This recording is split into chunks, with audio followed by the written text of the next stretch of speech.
আমি বাংলাদেশে যেতাম না, কিন্তু আমার মনে হইল আমি চাই, যেহেতু আমি টিকিটটা কেটে ফেলছি, আমি চাইলে টিকিট ক্যান্সেল। আসসালামু আলাইকুম ওয়া রাহমাতুল্লাহি ওয়া বারাকাতুহু। সবাই কেমন আছেন? আশা করছি ভালো আছেন। আমি বেশি ভালো নাই। মাননীয় প্রধানমন্ত্রী, আপনার উদ্দেশ্যে আমার 2 লাইন কথা রইল শেষ বিদায়ের বেলায়। এই বাসাবাড়িতে কাজ করে মাথার চুল শেষ করেছি, ফরমান হিসাবে রেখে দিয়েছি। 1 বছরে আমার মাথার চুল এতগুলা জমেছে, 1 বছরে এতগুলা চুল জমেছে, 1 কেজি হবে। আজকে মাথার চুল শেষ করে, নিজের জীবন যৌবন শেষ করে এই বাসাবাড়িতে কাজ করে আপনার কাছ থেকে কি পেয়েছি মাননীয় প্রধানমন্ত্রী? আজকে বাংলাদেশে যাচ্ছি, বাংলাদেশের পাসপোর্ট আমার হাতে, কিন্তু আমার পরিবার কোথায় আমি জানি না, আমার ভাই বোন কোথায় আমি জানি না। মাননীয় প্রধানমন্ত্রী, আপনার দৃষ্টি আকর্ষণ করছি, নেটওয়ার্ক এখনো চালু করে দেন। আমরা প্রবাসী যে সকল ভাই বোন আছি বড় অসহায় হয়ে পড়ছি। বিশ্বাস করেন,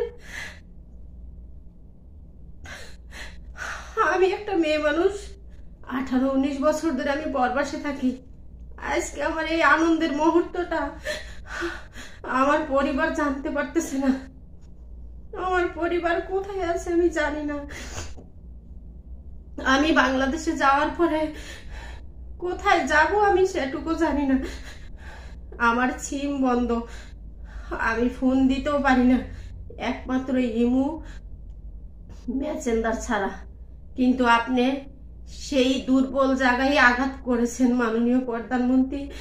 আমরা যে সকল ভাই বোন প্রবাসী আছি, অধিকাংশ মানুষের সিম নাই, অধিকাংশ মানুষ সিম দিয়ে কথা বলে না, ইমোতে, ফেসবুকে, মেসেঞ্জারে কথা বলে। আজকে আপনি নেটওয়ার্ক বন্ধ করে রাখছেন মাননীয় প্রধানমন্ত্রী।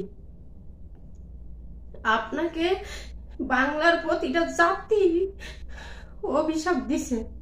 আমার ভিতরটার থেকে যেভাবে কেঁদে কেঁদে কথা আসছে, প্রত্যেকটা পশু পাখি, গাছের পাতা লতাও কাঁদছে মাননীয় প্রধানমন্ত্রী। বিশ্বাস করেন, আমি বাংলাদেশে যেতাম না, কিন্তু আমার মনে হইল আমি চাই, যেহেতু আমি টিকিটটা কেটে ফেলছি, আমি চাইলে টিকিট ক্যান্সেল করে দিতে পারতাম। আমার ম্যাডাম আমাকে রাখার জন্য অনেক রিকোয়েস্ট করেছে, কিন্তু আমি রই নাই, কারণ ওই দেশ আমার আমার ভাই বোন ওইখানে আছে, আমার সেখানে যেতে হবে। আমি তাদের কোনো খোঁজ খবর পাচ্ছি না, তাদের সঙ্গে যোগাযোগ করতে পারছি না। মাননীয় প্রধানমন্ত্রী, দয়া করে এখনো আপনি নেটওয়ার্কটা চালু করে দেন প্লিজ। আমার প্রবাসী ভাই বোন অনেক কষ্টে আছে, বিশ্বাস করেন, এরা অনেক কষ্টে আছে। আপনি হয়তো আপনার পরিবারের সঙ্গে প্রতি মুহূর্তে কথা বলছেন, এই কষ্টটাকে অনুভব করছেন না মাননীয় প্রধানমন্ত্রী। আপনার পায়ে পড়ে বলছি, আমি আজকে বাংলাদেশে যাব, আমার মাথার চুল শেষ করেছি এই বিদেশে কাজ করে। এইটা আমার অপরাধ, এইটা আমার ভুল ছিল, এইটাই আমার পাওয়া ছিল মাননীয় প্রধানমন্ত্রী। আমি আজকে আমার পরিবারের সঙ্গে যোগাযোগ করতে পারতেছি না। আমি কিছুক্ষণ পরে এই সৌদি আরব থেকে বের হয়ে যাব, তারপরে কোথায় আমার ঠিকানা হবে আমি জানি না। বিশ্বাস করেন, আমার কলিজাটা 2 ভাগ হয়ে যাচ্ছে। সবাই ভিডিওটা শেয়ার করে দিবেন,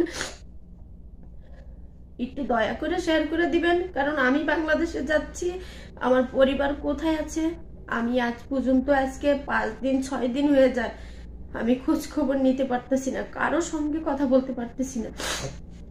সবাই আমার জন্য দোয়া করবেন প্লিজ। আমি কিছুক্ষণ পরে সৌদি আরবের বাসার থেকে বের হয়ে যাব। ফাতমা আপু, তোমার সঙ্গে আর কথা হলো না, মাফ করে দিব, মাফ করে দিও আমাকে। যদি আমি ওই বাংলার খুনিদের হাতে খুনও হতে পারি, কারণ রাস্তায় এখন কেউ বের হইতে পারে না। আমার শিক্ষার্থী ভাই বোনদেরকে যেভাবে খুন করেছে, আমি তো একজন সাধারণ মানুষ, আমার কি হবে আমি জানি না। ফাতমা আপু, তোমার উদ্দেশ্যে বলছি, তুমি আমার ভিডিওটা দেখলে আমাকে মাফ করে দিও। আমি চলে যাচ্ছি, তোমরা এখন ঘুমাইতেছো, তাই আর কাউকে ফোন দিলাম না। সবাই ভালো থাকবেন, সুস্থ থাকবেন। যারা আমাকে ভালোবাসেন আমার এই ভিডিওটা অন্তত শেয়ার করে দিবেন। আমার মাথার চুল এগুলা, আমার মাথার চুল আমি 1 বছর ধরে, জাস্ট 1 বছর আমার মাথার চুলগুলো জমায়েছিলাম। আমি 18-19 বছর ধরে প্রবাসে আছি। আমার জীবন যৌবন শেষ করেছি আমার বাচ্চাদের জন্য, আমার পরিবারের জন্য। আজকে আমার সেই পরিবার কোথায় আছে আমি জানি না।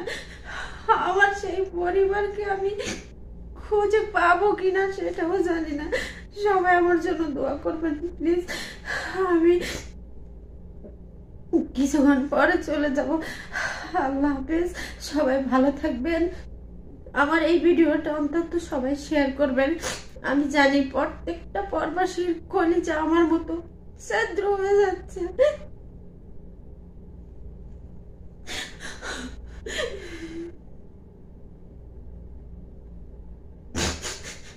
সবাই ভালো থাকবেন, আল্লাহ হাফেজ। আর কিছু বলার নাই।